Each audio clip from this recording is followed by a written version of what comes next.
Hello, welcome to AI in Action. My name is Maurie, and I'm here with my husband Jim, and it is Sunday evening.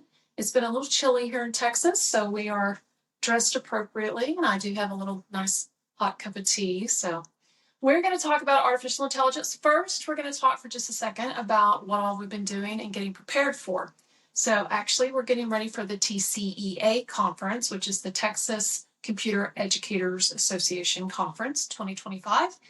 The last one in Austin. It is the last one in Austin because 4 or 5 years, I think. at least 4 or 5 years, because they are going to be tearing down the convention center there in Austin, which I'm kind of curious what people are going to do, like the hotels and stuff. I mean, there's some that are built, like one of them's even connected to the convention center. Yeah, I'm not So, sure. I mean, I know they'll get plenty of people because people come to Austin all the time, but The conventions are a big deal. that's a pretty big hit to their bottom line, I would think. But that's I just would think so too. I would think they could find a better way than to tear it down. yeah. So we are doing some stuff at the TCEA. I'm Yes. excited about it, a little bit stressed because we've got 1 week. We actually sessions start on Saturday of this next weekend. So a little less than a week away. And we are not only doing 3 different sessions where we've been asked to speak on behalf of Llano ISD. Yep. We are on a panel discussion where I'm excited about that because we're actually bringing in 2 of our awesome AI trailblazers from one of our elementary schools. They're going to be on a panel with us, and we're going to talk about the stuff that they're utilizing artificial intelligence for in their classroom, things that you don't normally think about. And then I'm going to be on the panel talking a little bit more about the mental health issues and things that happen concerning deepfakes and just like the new world of AI and what we have to think about with students and misinformation and stuff like that. And then you're going to be on because as the CTO, how you've integrated and policies and things you have to think about when it comes to safety and security and policy. And then we might have a friend of ours from another company, and I've got a couple of feelers out there for some additional people, maybe. So, just for clarity, this is not an AI conference. It's not. It's a technology conference. We've been going to this conference since I started at the school district. For Llano ISD, I've been going there to look for vendors because getting vendors that were willing to come to Llano, even though we're only an hour out of Austin, it's always been difficult. Well, an hour out of Austin is what we were 20 years ago.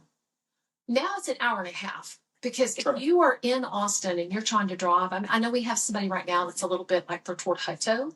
And anytime they come to work on something, it is an hour and a half to an hour and 45 minutes before they get here. I don't think that's why they're not coming there. They're not coming because they've got so much work to do in Austin. Why? Why would they drive out here? We had the same problem. I had a company out of San Antonio tell me that. They're like, I can drive down the street. Why would I come to Llano? And at least they're honest about it. At least they're honest about it. A lot of people, they'll come out and they'll like call them to school and then you never hear from them again. And you think, oh, this might be a good possibility. So we're going and go and meet vendors, hopefully, establish those connections. And our partners are going to be running. We have a booth, but our partners at AI Ed Pro are going to be running our booth. Some of the employees, and we're also hiring in some additional help to help our booth, which is awesome. And we're going to be talking about the professional development that we give out or that we, go into other districts and do. That our site. Yeah. And Agnes is going to be showcased. Yes. Which Llano ISD has been piloting Agnes for quite some time. And we're looking at putting her into some other schools now. So we hope. It's awesome. We hope. So this is kind of a different type of a format than what we normally do. Let me get a little sip of my tea real quick. I've gotten hooked on green tea. So this is a little different format than what we normally do because a lot of stuff has been going on with politics. I mean, the inauguration was on the 20th. It is now the 26th. We're only 6 days out of the inauguration. And we are going to actually dive into some politics. And I'm going to kind of treat this almost like you're my guest. Okay? I'm going to ask you some questions because I know that you're rather opinionated. And I don't like politics. And you don't like politics.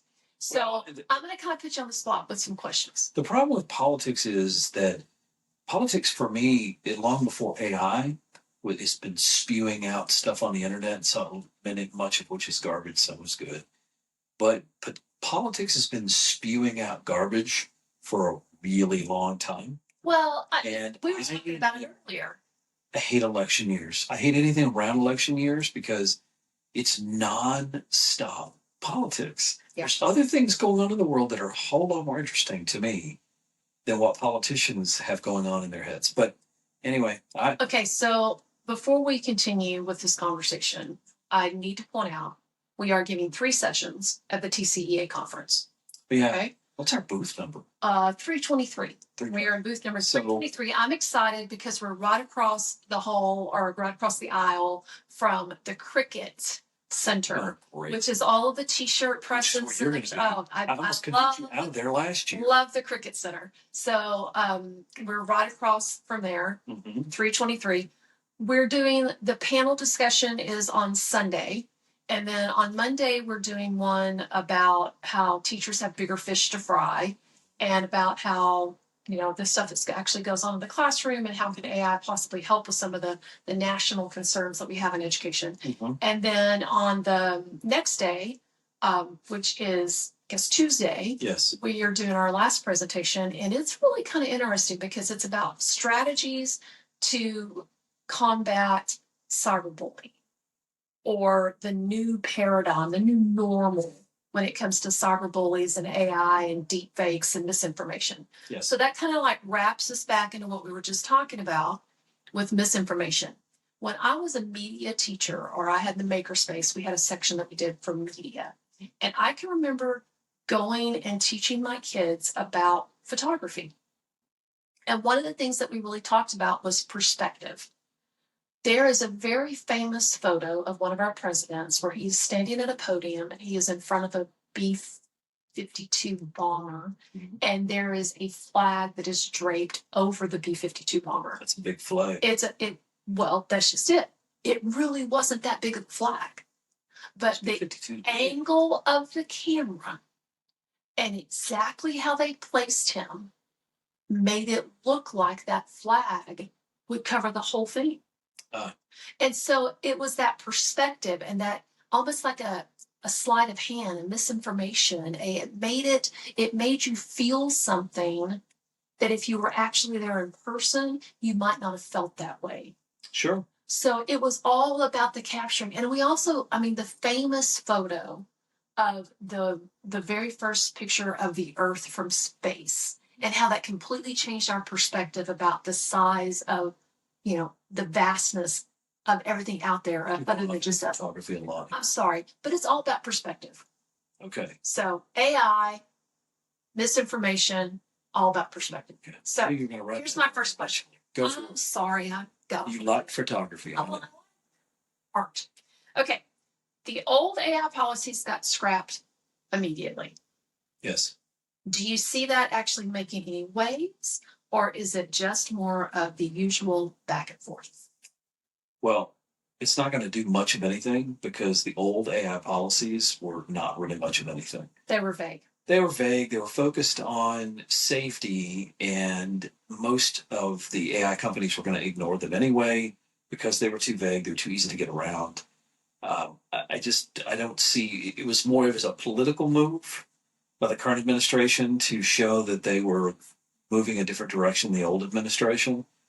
But you could see all the tech CEOs that were all lined up to make sure the current administration got all, they're all going to make sure that they understand what their needs are. One of them's, they've got social media and they've got self-driving cars, pick which technology they represent. But that old AI policy was probably not going to work anyway because it kind of put government in the role of like the FDA for safety. And it just seemed to me like it was going to be ineffective. So my guess is it's going to mean nothing. It's just political. I feel sorry for Pat from code.org and Teach AI. We spent a bunch of time. And Aaron Moat and some of the people that I've connected with on LinkedIn that I've been on different talks with and stuff. They spent a lot of time, going to DC and talking in front of panels and being at the table. And I just hope that all the stuff that they did is still recognized as the big first step to try to get some governance over some of the AI stuff. You want my cynical view? Give me your cynical view. It's not it's gone. It's gone. If they would have done that 2 years ago. Well, if Biden would have gotten reelected or Kamala Harris would have gotten reelected, so the same policies would stay in place, maybe. But you don't run for office with the idea that you're going to do what the last guy did unless you're in the same party. Right. If you're in a different party, then you've got to say, I'm going to do everything that they didn't do, or I'm going to get rid of all their stuff. Your dad used to always say that the United States goes from one extreme to the other extreme. No middle. And there's absolutely no middle. Yeah. Anyway. All right, next question. Shoot. The Stargate Project. I'm sorry, I just got to laugh. You should laugh at that name. It was announced like a big government plan, but it seems like private investors like SoftBank. Well, right? They're the ones, it's like a big leap forward. Is it really a big leap forward for AI infrastructure? What is it? Is it just flashing? Well, what it is an announcement by the current administration that had nothing to do with the current administration. Didn't really have anything to do with the last administration either. Sam Altman from OpenAI has been talking about their need for AI infrastructure. Let's talk about what AI infrastructure is, which, by the way, has nothing to do with Stargate. I liked Stargate. It was one of my favorite sci-fi shows. Kind of insulted that they used the name of one of my favorite sci-fi shows for a project that's completely unrelated to anything like it. Should have been more the space program. Anyway, basically, AI has moved a particular direction. The latest models and stuff from AI, it's all about inferencing. Inferencing means that when you ask an AI a question, and it answered that question, that's called inferencing. And there's compute time inferencing, and then there's training needs for AI. What they're trying to build out, my guess is a whole lot more inferencing compute, because it takes so much horsepower to do this, GPUs. And it takes massive amounts of horsepower, massive amounts of energy, a lot of interconnectivity, sort of like when they were building out the internet, not the World Wide Web, but the internet, and they were connecting the backbone of the internet together. So what they're envisioning is all these large compute centers. I think the first one's in Texas, and the weirdest place, which is Amarillo. No water. There's no water. And these GPUs take a tremendous amount of energy, and they also generate a lot of heat, which you generally have some kind of coolant system. So I'm not sure how that's going to work. I think they're going to hire like 57 people. I've heard. I don't know if that's a cynical view or real, but I don't see how it takes people to go in and swap out bad servers and make sure things are running, but not a lot. Mm-hmm. This thing's supposed to be like 500,000 square feet or more. It's sort of like, we went and saw the UT when we spoke at UT recently. The big GPU center. And we saw that big compute center that they had there. I mean, that wasn't all GPU stuff because it was made before large language models, but it was still a lot because they're doing a lot. Anyway, the Stargate project is SoftBank, Oracle, and OpenAI started. They were the ones that spoke. Oracle. Did they just put it out there because they're looking for people to give them money? Of course. Okay. Because, and we'll talk more about that in a second, you've got to keep everybody kind of riled up about the U.S. has got to stay in the lead. The U.S. has got to stay in the lead. About that. So if you've got to put the fear of falling behind in people, and then you offer a solution to falling behind, which of course then you have this weirdly named Stargate project to allow you to say the U.S. is putting a lot of this money into it and all this other stuff. But the reality is I suspect they're going to want money from the government. That's what this is about. They have to have government support too, because when they start looking for tax breaks or they start looking for whatever it is they're going to look for, they have to have a lot of political pressure come to bear. So a lot of that's going to be about that as well.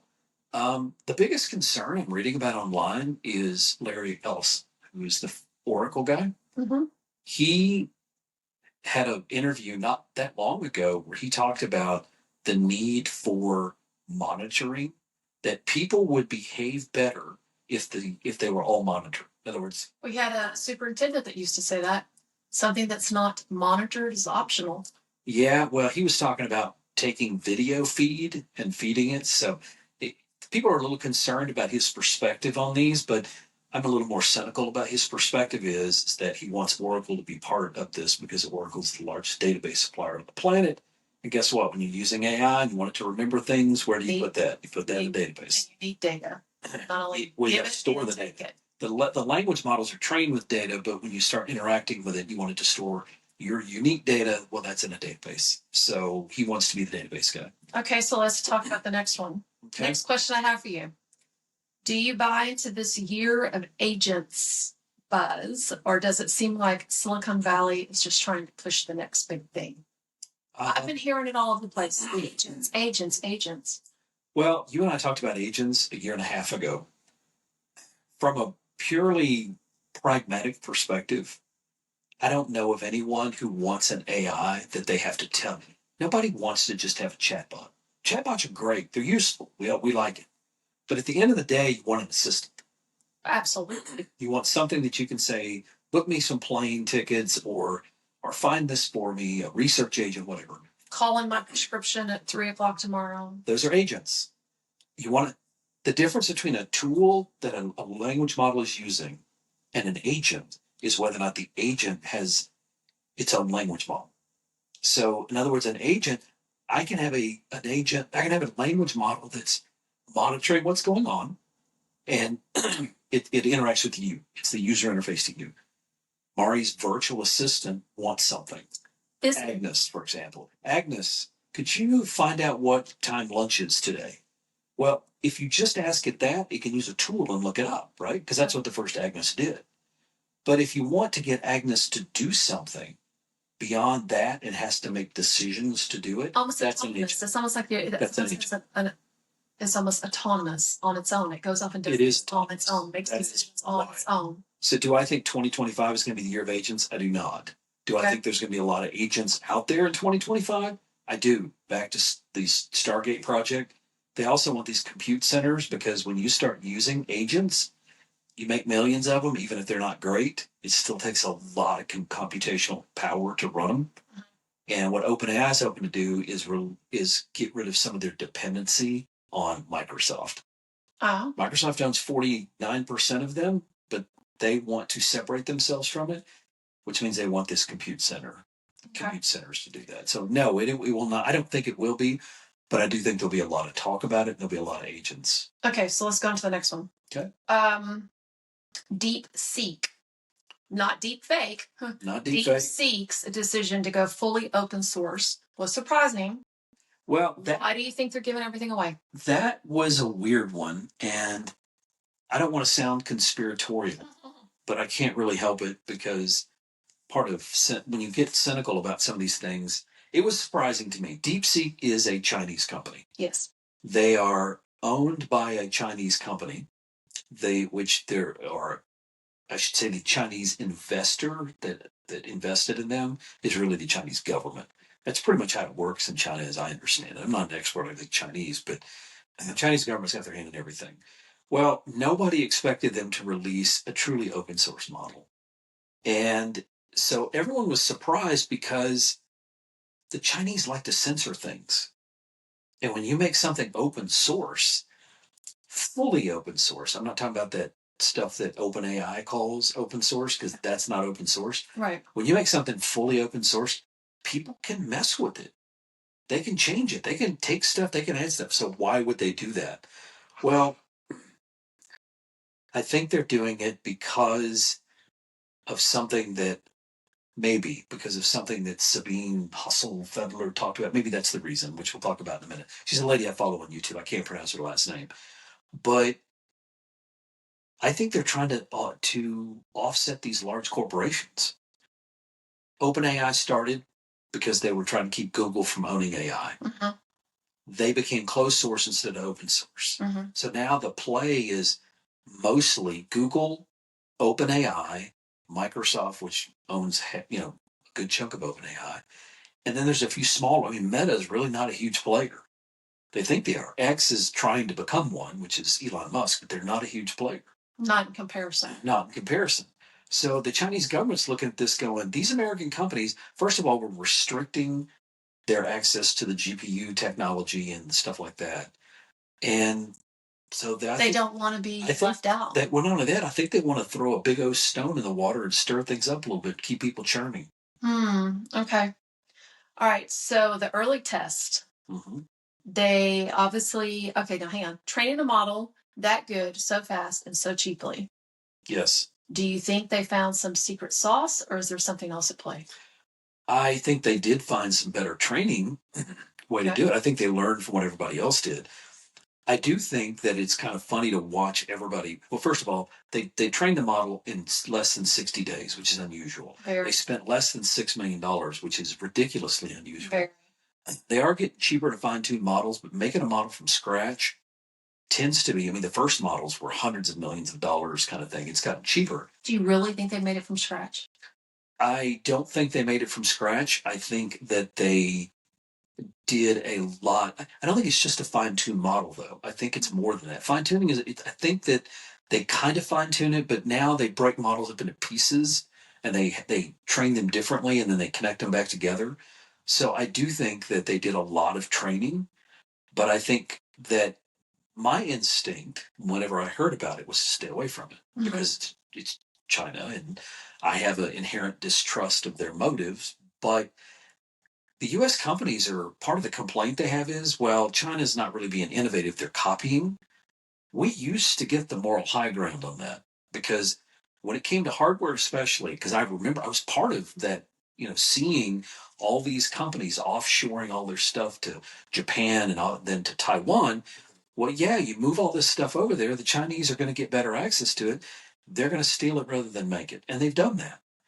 But it's hard for OpenAI to complain about somebody stealing their, because they used OpenAI's models and other people's models to help train faster. That's how they did this and make it so good. But how can you take the high ground on that when you still, all that data they used to train theirs, they scrape without paying for off the web? Right. And not just that, but I mean, They're still doing they it. have been putting things into motion, like buying GitHub and some of the other things that they did. Microsoft did that. Yep. They were putting things into motion because they kind of knew what they were working on so that they would have access to things. Yeah, but without that was their people first paid knowing. access. Right. But they actually bought something without Yeah. telling the people who are putting all their stuff in that repository that stuff was going to be Reddit used for licensed something theirs, else. Stack Exchange licensed theirs. There's a lot of people on Stack Exchange that were upset because it's a free community. All that data was put in there by people for free. Right. They were sharing their And they were information. so it's hard to take the high ground. But yes, they used our existing technology and they leapfrogged a lot of steps. From what I hear, it's as good as it's better than the meta models. It's better probably than X is, but it's even is on par with the O1 model, which is the one of the best models out there right now from OpenAI. So What yeah, about censorship? What about the guardrails and things? Do you oh, think they absolutely have censorship in it. Okay. Absolutely. I mean, if you ask the Deepseek model, which you can use online now, there's multiple models you can run locally. All the way. If you ask it about Tiananmen Square, it's going to ignore you. It's just not going to answer you. If you ask it if Taiwan is an independent country or part of China, it's going to say it's part of China. You expect that, but you can put that data back in it. They got the weight Because model. it's open It's open source. source. I can fine tune that model and put all that data back in it.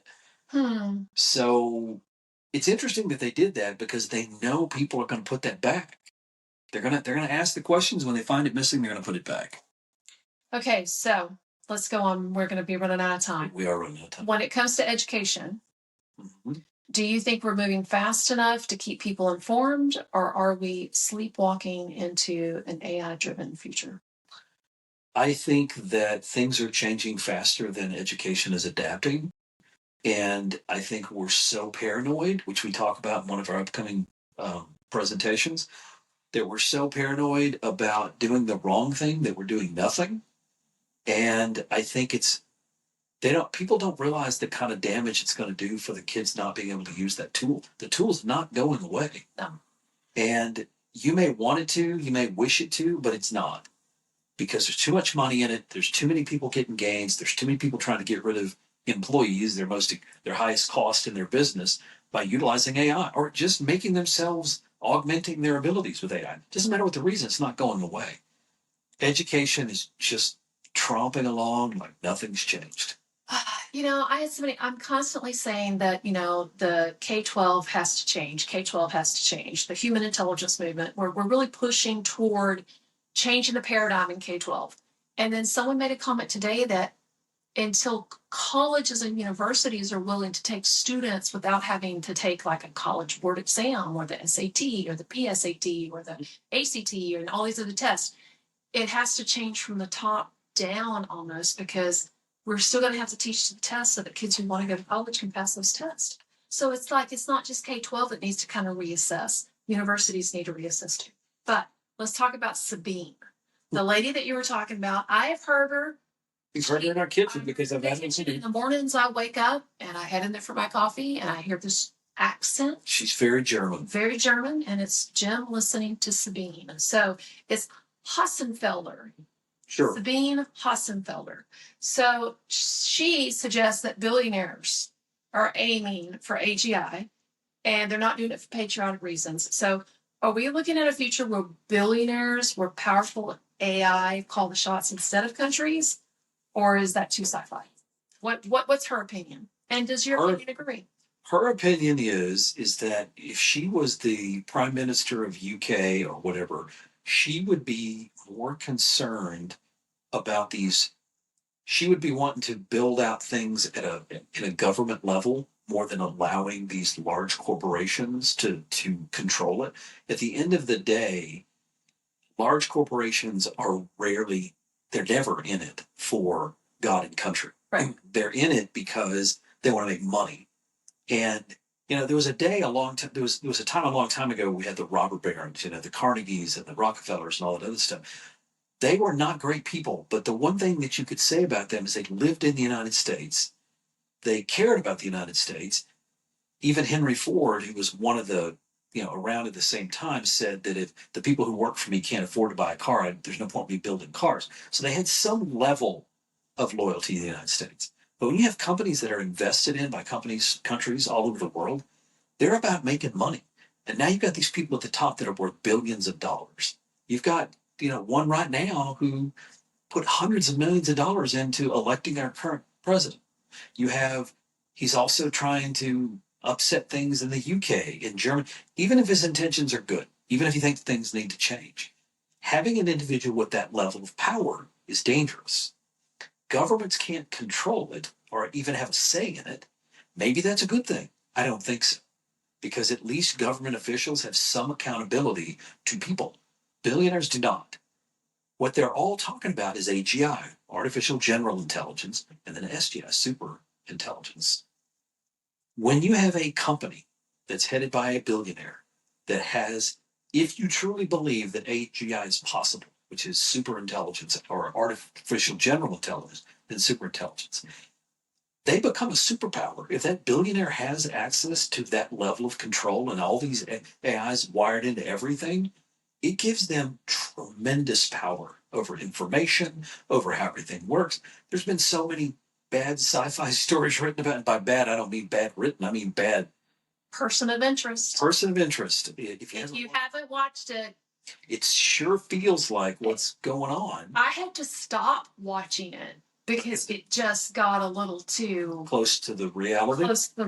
And that was done before. That was done like in 2011. That was done well before any of the current, large language model stuff. But in that movie, a small group of people, not the entire government, got control of a super intelligence and used it to make the world a better place. Right. So are these billionaires looking out for God and country? Is all this talk of, all the infrastructure we're going to put in the United States, is it really going to benefit the American people? Or is it going to benefit a large corporation and companies and billionaires? I believe AI can change us all. I think it can change the world. I do. And I'm a big believer in it. But I do think it's one of the reasons I'm such a big believer in open source, which makes it so ironic for me that the Chinese government, one of the most repressive governments on the planet, released something that U.S. companies said they would and didn't. That's, whether you like Elon Musk or not, he sued OpenAI and his motives weren't all pure. But he said, you did not live up to what you said. When I invested in the company, you said you were going to open up your models. They haven't even opened up their old models, much less than 3.5. Nobody uses that anymore. Why don't they open source it? They won't. Yeah. Why? It's control. It's money. It's power. To end this podcast, let's talk about Apple and a glimpse into the future. It's something that you made a comment to me earlier today. I did. So if you believe that country or companies don't have a lot of power, take a look at Apple in France. Okay. Apple, I remember this happened a few years ago. The European governments, including France, have said they think Apple should have to open up their store to where other people can put apps in there without having to pay Apple 30%. And Apple gives deals to other people. You know, it's very, very tight thing. And Apple has such a huge market share that they feel like it's almost monopolistic. So they said Apple has to open up their store just like Android does. Apple said to France, if you force us to, we will pull out. There will be no more iPhones, Apple products sold in France. Who gave up? France or Apple? France. The country of France gave up rather than have to have Apple pull out of the country. What kind of power does a company have when they can make an entire government change the way they're doing things? I don't disagree with the French. And Apple claims it's for safety and security and all that stuff. It is not. There are ways. It's for 30%. When it's worse, it gives them huge leverage because they don't charge people like Amazon 30%. They cut side deals. Right. With these big companies, these big corporations have this incestuous relationship with each other. And the little guys that are just trying to get into they have to pay the 30% no matter what. Well, it gives these big guys a huge advantage that you can never make up unless you become that big. This is called the opportunity divide. It is. And I will always be a fan of open source stuff. I will always be a fan of letting everybody see what's under the kimono. That is one of the reasons that Agnes is wrapped around open source tools. Open source tools. They're not perfect. They have security problems you do have to worry about. But what I tell vendors all the time, if I lock into your product, your company may not be here as long as the Leno ISD will. Right. So if I use your product and I integrate into everything and I lock in, what happens when you decide you're going to pull out of that product? You're going to go under. We've had companies go under. So I'm always concerned about locking us into these. You can't use open source for everything. There is a penalty to pay. But I try to use that stuff because they're made by communities, by people who believe in the product, and you can see what's there. Everybody can cross-check everybody else. Is it the answer to everything? No, it is not. But I do believe it's the answer to AI not being controlled by oligarchs. And by the way, oligarch was one of the most looked up words recently on Google. Oh, really? I thought that was interesting. That is very interesting. Anyway, okay, so we're going to do something we don't normally do. We are going to end our podcast without just saying goodbye. We're actually going to make a comment that we are not a sponsored podcast. We'd like to be. Well, of course we'd love to. Somebody wants to give us money. We do this ourselves. We do it so that Jim can talk about AI on Sundays, even though I promise you this is actually not the truth. He actually does talk about AI a lot more than just 35 minutes on Sunday evenings. Mm-hmm. He talks about it all the time. I am an educator. He's an engineer. If you'd like more information about what AI Education Professionals does or AIEdPro.com, you can always email me directly at info@AIEdPro.com, and I will get back with you about Agnes, about our professional development. Or sponsoring our podcast. Or about sponsoring our podcast. So we hope that you guys have a marvelous rest of the week.